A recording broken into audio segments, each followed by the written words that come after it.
안녕하세요. 장사의 달인 TV 장정용입니다. 오늘은 창업 순서에 대해서 말씀드리겠습니다. 창업 순서가 꼭 정해져 있는 건 아닌데요. 한 14개 정도 단계로 구분해서 볼 수 있고요. 각 단계별로 어떤 걸 준비하셔야 되는지 좀 간단하게 말씀드리겠습니다. 첫 번째, 창업 1단계는 창업 자금확보입니다. 과연 내가 창업하는데 1,000만 원으로 창업할 건지, 5천만 원으로 할 건지, 1억으로 할 건지, 내 창업 자금이 어느 정도 확보되어 있는지 보셔야 되고요. 창업 자금이라는 거는 내가 일해서 모아놓은 자금도 있을 거고, 아니면은 담보대출, 주택을 담보든 신용대출을 받는 방법도 있을 거고, 가족들이 도와주는 창업 자금이 될 수도 있을 거고요.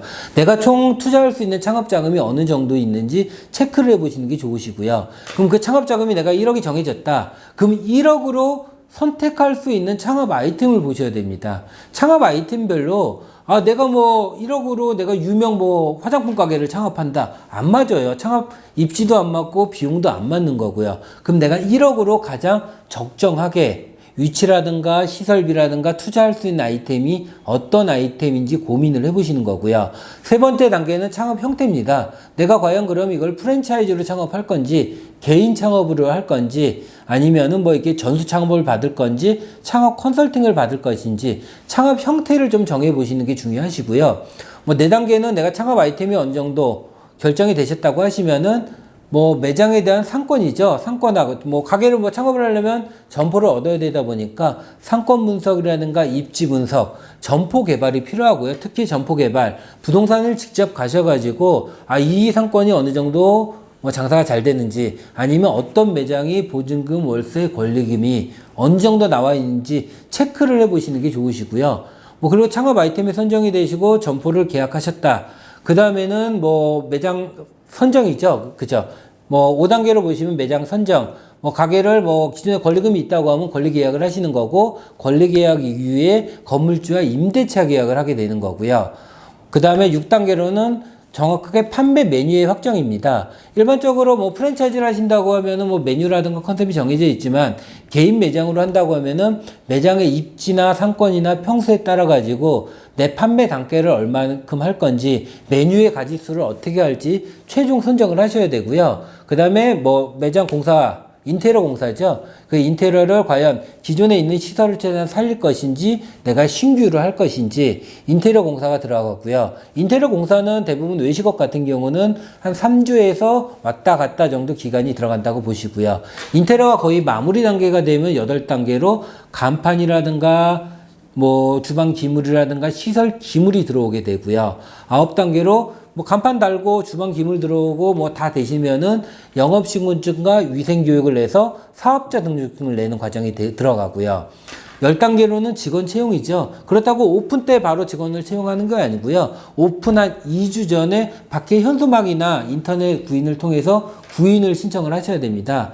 그래서 가끔 보시면은 매장 공사 한 달 남았는데 바로 온라인에 올려가지고 면접 보고서 괜찮은 친구 구해놨어요. 한 달 전에. 근데 오픈 때 이 직원이 연락 안 되는 경우 굉장히 많아요. 그래서 직원 구인 기간은 한 2주에서 일주일 전에 구인을 해야지 이 친구들도 다시 출근할 수 있는 기간이 돼요. 너무 일찍 구해 놓으면은 오픈할 때 연락이 안 돼가지고 하는 경우도 굉장히 많으니까 한 2주, 일주일 전에 보시고요. 그 다음에 오픈할 때는 11단계 정도 보시면은 초도 물량이죠. 내가 초도 식재료가 됐든 초도 판매 용품이 됐든 그런 게 들어와서 그걸 정리하는 과정이 들어가고요. 12단계는 오픈이죠. 그래서 요즘 같은 경우는 오픈을 바로 하는 것보다는 가오 오픈을 하루 이틀 정도 정해주는 게 좋아요. 내가 오늘 오픈인데 나는 친구들, 지인들이 다 자리를 차지하는 경우가 있어요. 그럼 일반 손님들이 와가지고 대상으로 해야 되는데 지인분들이 자리를 잡다 보니까 일반 손님은 전혀 받지 못하는 그런 경우도 있어요. 그래서 가오 오픈을 하루 이틀 정도 잡아 놓으시고 오픈 전에 내 지인분들을 대상으로 시식도 해보시고 내가 주방이라든가 서빙이 좀 문제점이 있는지 좀 체크를 해보시는 게 좋으시고요.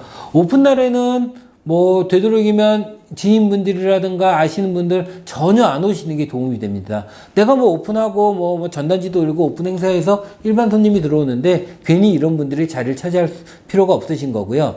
13단계로 보시면은 문제점 보완입니다. 실제로 창업을 하면은 지인분들 오시면은 아 이거 양이 많다, 가격이 비싸다, 뭐는 어떻다 다 한마디씩 하고 가세요. 그 얘기 다 들으시면 전혀 답이 안 나오시는 거고요. 한 3개월 정도는 귀 닫고 본인이 생각했던 형태로 매장을 운영을 해보세요. 근데도 매출이 안 나온다. 그때는 지인분들 대상으로 이 매장의 문제점이 뭔지 파악을 해보셔가지고 고칠 수 있는 거는 정확하게 고쳐주시는 게 좋습니다. 마지막 단계 같은 경우는 창업해가지고 3개월 안에 기본 매출이 나와줘야 돼요.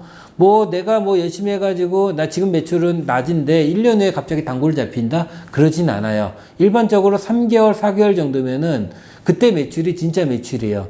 3, 4개월 동안 매출이 안 나온 게 1년 후에 매출이 올라간다. 10개 중에 하나 정도는 나올 수 있죠. 하지만 대부분의 매장은 그 매장이 거의 진짜 매출이라고 보셔야 돼요. 그럼 그때 과연 내가 이 매장의 메뉴를 바꿔야 되는지 아니면 업종을 전환을 해야 되는지 하다못해 배달을 추가를 해야 되는지에 대한 고민이 필요한 거고요. 오늘 우선은 창업 14단계에 대해서 간략하게 말씀드렸는데 이 단계가 꼭 정해진 건 아닌데 뭐 이런 플로어를 알고 있다고 하시면은 창업하는데 도움이 될 것 같아서 말씀드렸습니다. 이상 장사의 달인 TV에서 말씀드렸습니다. 감사합니다.